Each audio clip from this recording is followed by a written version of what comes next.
Hello friends, आज हम Indian history पढ़ने जा रहे हैं। इंडियन हिस्ट्री के अंतर्गत हम आज पढ़ेंगे तुगलक वंश को, जिसका टाइम पीरियड है 1320 से लेकर 1414 ईस्वी। तुगलक वंश के शासक निम्न थे। पहला गयासुद्दीन तुगलक 1320 से 1325 तक। दूसरा मोहम्मद बिन तुगलक 1325 से 1351। तीसरा फिरोज शाह तुगलक 1351 से 1388 ईस्वी। फिर चौथा गयासुद्दीन तुगलक सेकेंड 1388 से 1389 ईस्वी। उसके बाद पढ़ेंगे अबू बकर 1389 से 1390 ईस्वी। उसके बाद पढ़ेंगे नसरुद्दीन मोहम्मद 1390 से कुछ दिन। उसके बाद पढ़ेंगे अलाउद्दीन सिकंदर शाह 1390 से 1394। उसके बाद पढ़ेंगे नसरुद्दीन तुगलक 1320 से लेकर 1325 ईस्वी, जिनकी उपाधि थी गाजी मलिक। गयासुद्दीन तुगलक सुल्तान बनने से ही पहले दीपालपुर के सूबेदार थे। गयासुद्दीन तुगलक वंश के संस्थापक गयासुद्दीन तुगलक ने किया था। तुगलक ने भू राजस्व की दर 1/3 भाग निर्धारित किए थे। गयासुद्दीन तुगलक ने सैनिकों के वेतन में वृद्धि किए थे। गयासुद्दीन तुगलक ने गल्ला बटाई व्यवस्था लागू किए थे, यानी कि अन्न वगैरह बांट रहे थे। गयासुद्दीन तुगलक ने दिल्ली में तुगलकाबाद शहर का स्थापना किए थे। दिल्ली सल्तनत में सर्वप्रथम नहर का निर्माण करवाने वाले सुल्तान तुगलक थे। उसके बाद गयासुद्दीन तुगलक ने अपने साम्राज्य में उत्साहपूर्वक सैनिकों की हुलिया लिखना तथा घोड़े दागने की प्रथा लागू किए थे। गयासुद्दीन तुगलक का संबंध निजामुद्दीन औलिया चिश्ती संप्रदाय के संघ से अच्छा नहीं थे। गयासुद्दीन तुगलक का सैन्य आक्रमण पहला 1321 ईस्वी में वारंगल यानी तेलंगाना पर हुआ। दूसरा 1324 ईस्वी उड़ीसा पे, फिर 1325 ईस्वी बंगाल में। उसके बाद वारंगल तेलंगाना। इस युद्ध का शुरुआत 1321 ईस्वी में हुई, जिसके शासक थे प्रताप रुद्र थे। आक्रमणकर्ता थे जौना खां। प्रताप रुद्रदेव प्रतिवर्ष टैक्स दिल्ली भेजना बंद कर दिए, जिसके कारण 1321 ईस्वी में जौना खां ने वारंगल पर आक्रमण कर दिए। उबैद नामक जोशी ने अफवाह फैला दिया कि गयासुद्दीन तुगलक की मृत्यु हो गई है, अतः जौना खां दिल्ली लौट आए। जौना खां ने उबैद को दंडित करके पुनः वारंगल पर आक्रमण करके प्रताप रुद्र देव को पराजित कर दिए। प्रताप देव रुद्र को बंदी बना लिया। कुछ समय पश्चात हत्या कर दी गई। वारंगल को दिल्ली सल्तनत का अंग घोषित कर दिया गया।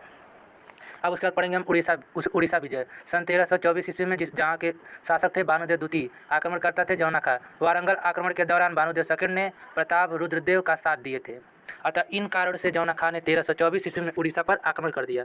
फिर भानुदेव द्वितीय जल्द ही युद्ध में पराजित हो गए। भानुदेव द्वितीय प्रतिवर्ष टैक्स दिल्ली भेजने लगे। नोट: उड़ीसा आक्रमण के दौरान जौना खां ने जगन्नाथ मंदिर को बहुत बेरहमी से लूट लिया था।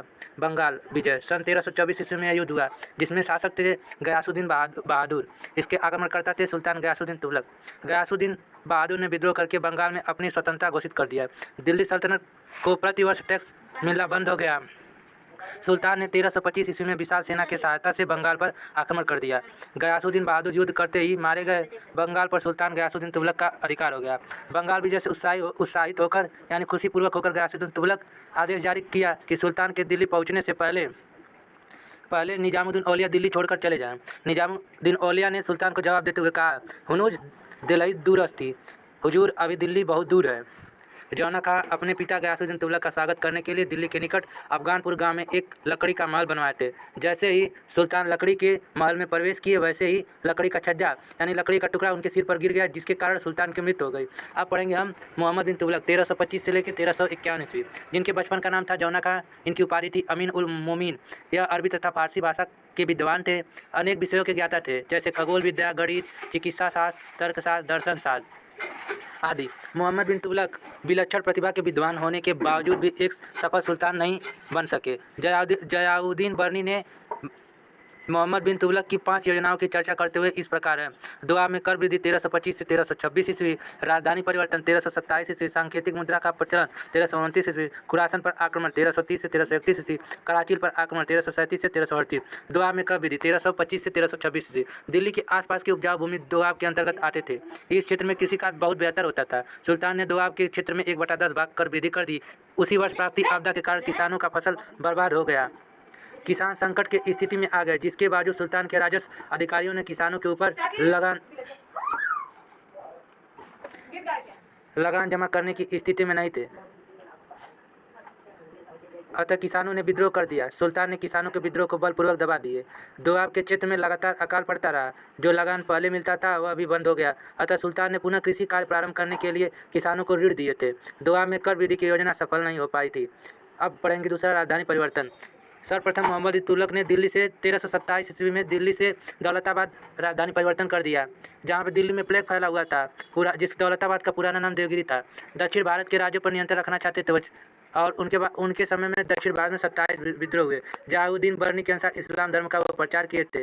इब्न बतूता मोरक्को देश का निवासी था, जो 1300 ईस्वी में भारत आया। 1342 ईस्वी राज दरबार में दिल्ली की जनता अपशब्द मिलकर पत्र भेजती थी। और सांकेतिक मुद्रा का प्रचलन 1329 ईस्वी में। मध्य एशिया में मंदी का दौर शुरू हो गया। भारी मात्रा में चांदी की कमी हो गई। तांबा प्लस टीन कांसा धातु का मुद्रा चलाए थे। व्यापारी व्यवसाय करना छोड़ दिए। हिंदुओं का घर टकसाल बन गया। कांसे की मुद्रा जमा करते थे, यह असफल रहा। अब पढ़ेंगे हम खुरासन पर आक्रमण की योजना 1330 से लेकर 1331। मध्य एशिया के नेता तमराशिरीन से समझौता मोहम्मद बिन तुगलक ने किया। उन्होंने 3,70,000 सेना तैयार कर लिया। जब मध्य एशिया के अन्य शासकों को पता चला कि सभी शासक ने तमराशिन को खदेड़ दिया, तब इसकी स्थिति खराब हो गई। तब वह मोहम्मद बिन तुगलक का साथ छोड़ दिया। इस सेना को 1 वर्ष का अग्रिम वेतन दिया गया। तब सैनिकों ने विद्रोह कर दिया, अतः वेतन छोड़ना पड़ा। अब पढ़ेंगे हम कराचिल का आक्रमण 1337 से लेकर 1338। क्षेत्र कुमायूं की योजना, यह कराची की आक्रमण की योजना असफल रही। प्रारंभ में सैनिकों ने सफलता मिली, बाद में सैनिक प्रसारित होकर कराचीन वाला मार्ग पर चल दिए। वह मोहम्मद बिन तुगलक के आदेश पर वापस लगे गए, जिसमें सेना की संख्या थी 3,70,000। अब 3,60,000 सेना की मृत्यु हो गई, शेष मात्र 10,000 थे। बाढ़ एवं आदि के कारण 3,60,000 सेना की मृत्यु हो गई। अब मोहम्मद बिन तुगलक द्वारा किया गया कार्य एवं अन्य बातें। मोहम्मद बिन तुगलक ने आमिर-ए-कोही नामक कृषि विभाग की स्थापना किए थे। मोहम्मद बिन तुगलक ने सिंचाई के लिए नहर एवं कुआं खुदवाए थे। मोहम्मद बिन तुगलक ने मोहम्मदाबाद नामक नगर की स्थापना दिल्ली में किए थे। मोहम्मद बिन तुगलक ने हिंदुओं का त्यौहार होली मनाते थे।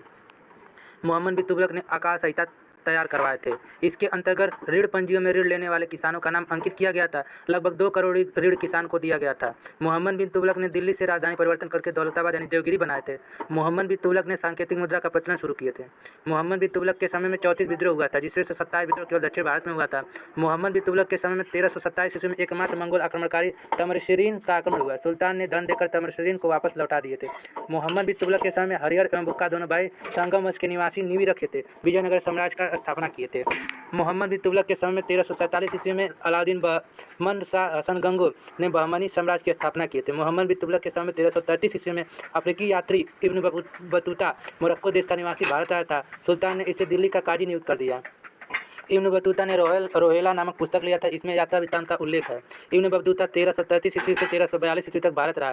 सुल्तान ने 1342 ईस्वी में इब्न बतूता को राजदूत बनाकर चीन के सम्राट तैमूर के राज दरबार में भेज दिए थे। मोहम्मद बिन तुगलक के समय प्रसिद्ध विद्वान जिन प्रभु सूरी तथा राजशेखर रहते थे। सुल्तान ने जैन गुरु जैन प्रभु सूरी से रात भर वार्तालाप करते रहते थे। मोहम्मद बिन तुगलक दर्शन करने के लिए ख्वाजा मुइनुद्दीन चिश्ती तथा सैयद सलार मसूद गाजी के दरबार पर गए थे। मोहम्मद बिन तुगलक का अंतिम सैन्य आक्रमण 1351 ईस्वी में मध्य सिंध पर हुआ था। उसी दौरान सुल्तान प्लेग महामारी से ग्रसित हो गए, जहां 20 मार्च 1351 ईस्वी को मोहम्मद बिन तुगलक की मृत्यु हो गई।